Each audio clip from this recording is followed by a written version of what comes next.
It's Monday. I am Michelle Eagleton and I am here for Spotlight on Stage. Yes, this is where you find me every week, bringing you the latest theatre news from across Greater Manchester and your guide to what is on stage this week. A big hello to any newcomers to watching Spotlight on Stage. If you found us on the Isle of Manchester Theatre Facebook page, do give us a follow and also check out our website, Isle of Manchester Theatre.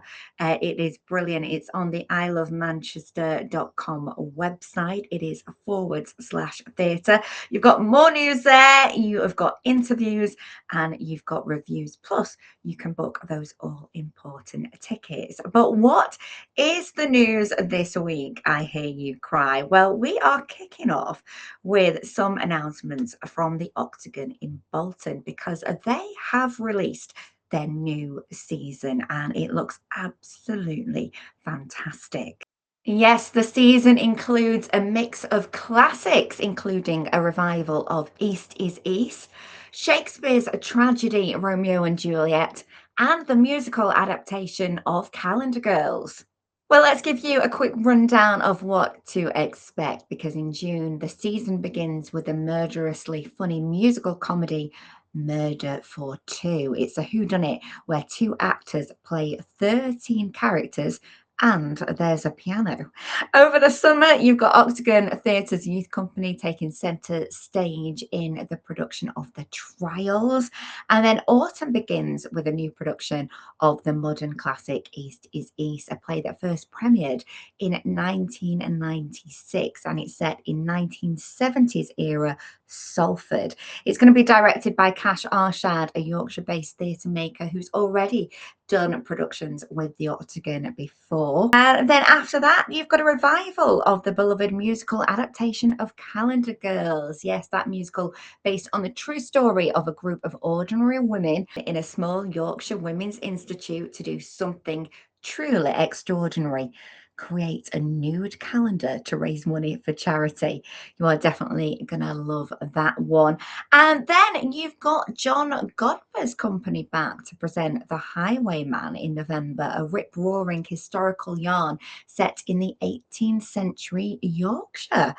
And then as we get towards the Christmas season, we definitely need a showstopper of a festive show.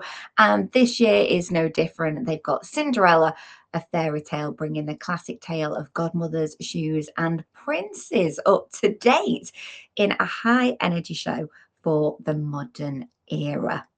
And then finally, as we move into 2027, dare I say it, there is a return to Shakespeare as you go hot on the heels from the production in March of Macbeth.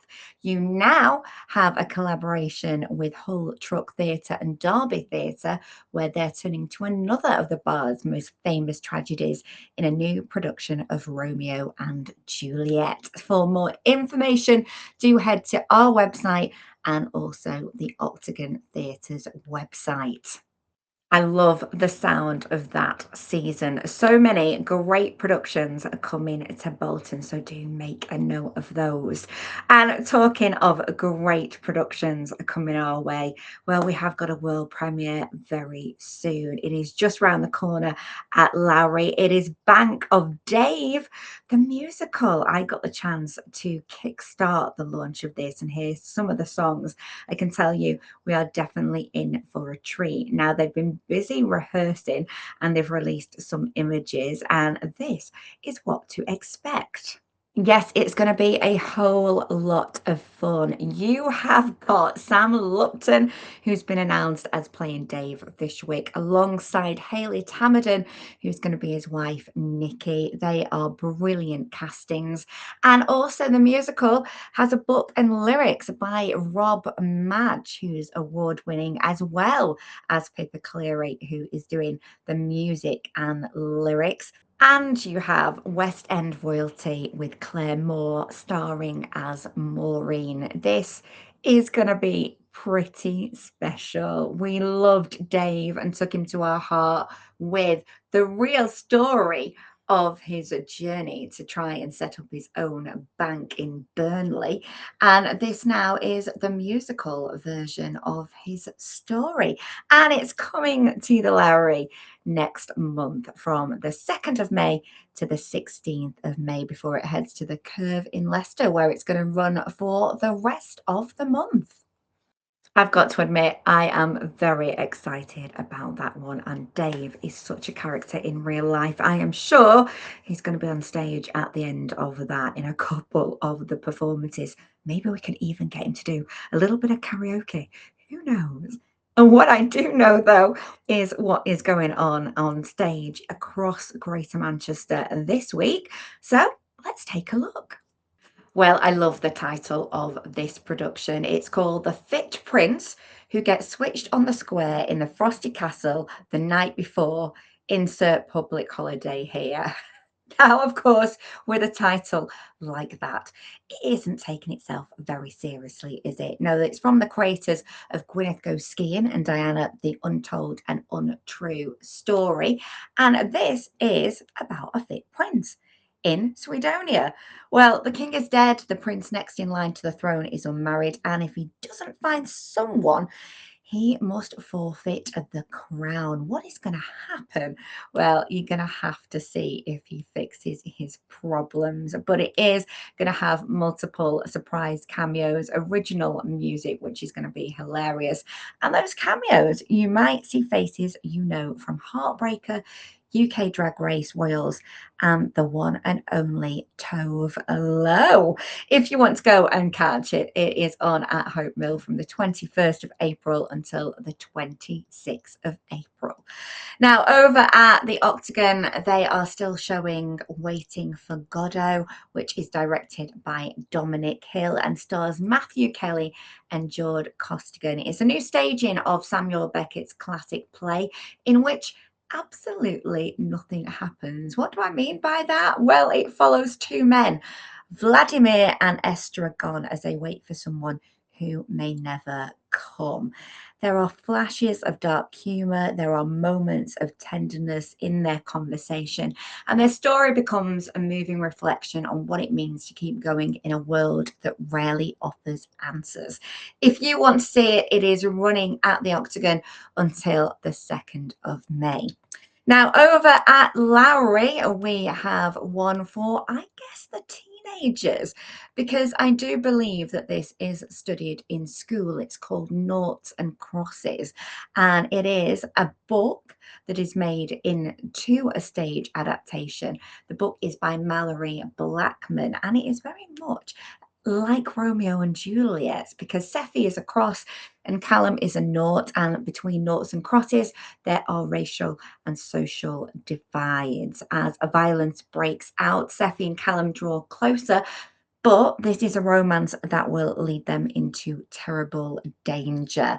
Now, the age recommendation is 12 plus. This is running from tomorrow until Saturday, the 25th of April. Over at home, Manchester, we have a production that I had the pleasure of interviewing the director of. It's called Daniel Blake. You might remember the film of Ken Loach back in 2016. It was written by Dave Johns, a comedian who actually starred in the film. It has been adapted for the stage, and it's already been at home back in 2023 and it's back for 2026. It's very powerful. It's one of the most important stories of a generation about the political system being stacked against you. A really touching and vital story of how people come together in the face of adversity, and how sometimes creating a family to support you just isn't enough. If you want to find out more about this, as I say, do scroll back on the Isle of Manchester Theatre Facebook page. You can catch my interview with the director, and I can tell you the interview is powerful and meaningful as well. And if you want to go and see it, it is running at home from tomorrow, the 21st of April, until Saturday, the 25th of April. Elsewhere, there's another fabulous production over at the Royal Exchange. It is Noel Coward's Private Lives. This has been running since March and it's at the Royal Exchange until the 2nd of May. Jill Halfpenny is at the helm, returning in this sparkling comedy classic where wit and passion collide.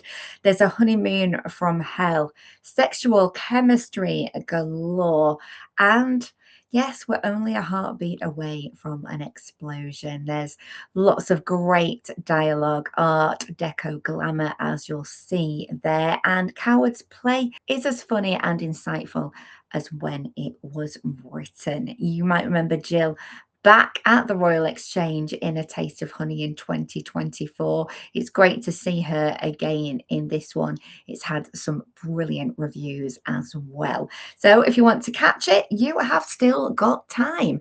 And talking of time, well, you have got a few more days to watch Matilda, the musical, over at the Palace Theatre. It has been here since March as well. It's celebrating 15 years on stage and really has gone down so well with audiences and won so many awards. Music and lyrics by Tim Minchin, unforgettable songs like When I Grow Up, and based on that Roll Dial classic. Yes, Matilda. Matilda, who has a vivid imagination, a sharp mind, and dares to take a stand and change her own destiny. So, if you want to catch it whilst it's in town, and I can guarantee you'll have a great night out and be wowed by the talent of these youngsters and, of course, the adults that are starring in this production. I got to speak to the actor playing Mr. Wormwood, which again is on the Isle of Manchester Theatre Facebook page. And you can scroll back and watch that to find out more and find out what goes on behind the scenes in this show. But if you want to see it, you need to get down to the Palace Theatre because it finishes this Saturday. Well, so many shows to see in Greater Manchester this week. I hope I've inspired you. If you want to find out more and book those all important tickets to see them, do head over to our website, ilovemanchester.com/theatre. I'll be back here next Monday with more Spotlight on Stage. Have a great week until then, and I'll see you. Bye for now.